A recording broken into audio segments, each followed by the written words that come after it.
Hi YouTube, this is Crazy Bullet Man, and I'm going to show you my way of reloading.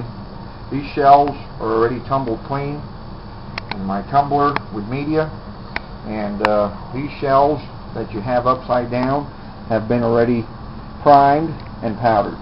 I keep the other ones that I ain't done yet upside down.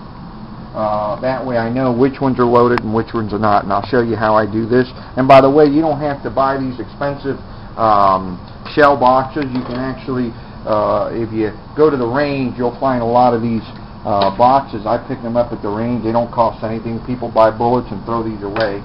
You can save some money. Anyway, this is how I do it. I get one of my brass shells, and the first thing I do is use the primer pocket to clean that primer, because it's never cleaned enough in the tumbler. No. That's how I do it. And I have another thing. I use a Phillips screwdriver to even clean that pocket even better, especially in the corners where that primer cleaner doesn't really get in there. I get in there with that screwdriver. It takes a little more time, but you get a cleaner primer pocket and a better shot. I think it's works better and more accuracy and everything. Blowing it is very important. Also, the reamer is very important. Clean the inside a couple times, the outside, blow it, and you're ready to put a primer in there. I don't like using the automatic lead primer because I've had 2 primers in a shell, and it's very dangerous. Now this is how I do it. You put it on a plate like this, upside down. You slide it with your finger up the plate. You have it in your finger. Put it on the ram, on your press. Bring it in, push it in, and you have a primer seat. Make sure it's nice and flush. Bring it up on my expander die. Tap the powder, the lead powder dispenser. Tap it. Very important to get all that powder in there, and you get a good measurement of powder. And also, I like weighing it before I even put it in the shell. Make sure I got the right size. Okay, looks good. Pouring it in there. Tap that funnel a little bit. Make sure you get it nice in there. And there you go. There's a shell with the powder upside down to know I only got 1, 2, 3, 4, 5, 6, 7, 8 left. Thank you, YouTube.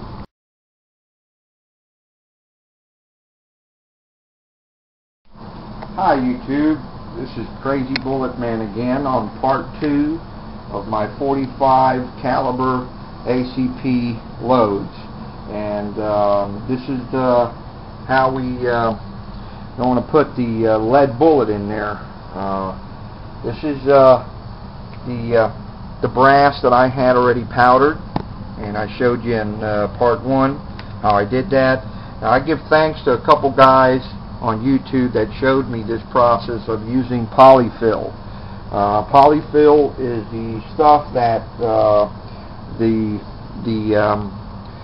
pillows use, and the teddy bears and all kinds of stuff. Polyfill is a great stuff. A couple guys on YouTube showed me this, and it works really great. I get better accuracy out of my bullets, and it works really great. These are brass that, like I showed you on part 1, they're already loaded, and this is the first thing I do before putting the bullet in the shell. This is like 1 gram of polyfill, and I push it in there in the brass. Make sure it's nice and packed. Okay, and that's the polyfill inside that shell. As a matter of fact, it's great. Powder doesn't even come out, and it keeps the powder nice and close to that primer. Now I'm going to put it on my my press, my shell holder. And these are 45 lead bullets, already sized and lubed with A-locks, and these are lead 228 grains.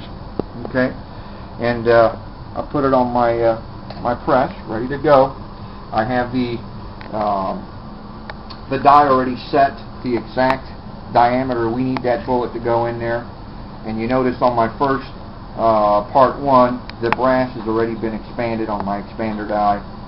And just bring it up, sets the bullet. It's not crimped yet. After this, I'm going to crimp it. But it's always good to check the size, and that's perfect. And there you go. I put these upside down on another case, And my last step, I'll show you on my part 3, is crimping it.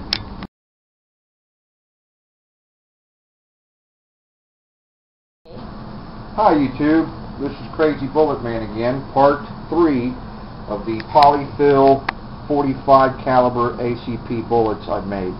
The part 3, this video consists of crimping the bullet. Now, a lot of times I use the other crimp die that I have, and I had to end up using the gauge to make sure these bullets would fit properly in there. As you can see, it's a little tight, it doesn't go all the way through. And I called Lee to see if they had a gauge for a 380 that I was doing, and they didn't have one. Lee doesn't make gauges, but they told me about this die that they have, which is called the Lee Carbide Factory Crimp Die. These are the things that it does. Sizes the case.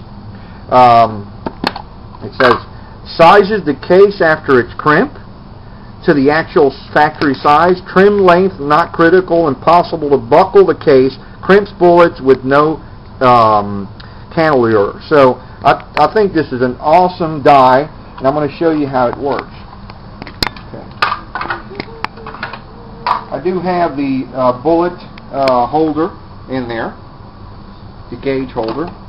And what I do is I bring it all the way till it touches the gauge, and I lock it, bring it back up a little bit and lock it in there, and then I unscrew the crimper all the way out. Okay, then I put my first bullet in there, bring the ram all the way up, and then screw it in there till it stops. As you can see, it stopped. Bring my ram down with my bullet and screw it in a couple turns and bring it back up and check my crimp. Not only it crimps it, you can also do a little more if you like a tighter crimp, but it also sizes the shell. It brings it back to the actual correct size. And I'll do it a little more. I like it nice and tight.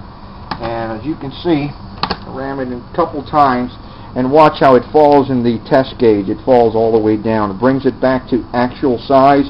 It's a real nice die to work with. It's awesome. Here's what I do now. I use another plate where I put my bullet case, and I just put them in there, and I know these are already crimped. Bring it back over here. As you can see, it's kind of like rough on the gauge. And after I've put it on my crimp, bring it up, bring it down. I like to do it maybe a couple times, and as you can see, it's nicely crimped in there, and the bullet fits beautiful in the gauge. And by the way, Dylan is the one that Dylan Precision is the one that makes these gauges. They're very nice, and you know the bullet's going to go in your gun nice, and if it's an automatic or a revolver, it's going to just go in there and perfect in the gun. So thank you, YouTube, for watching. Have a good one. These bullets are ready to go. Thank you.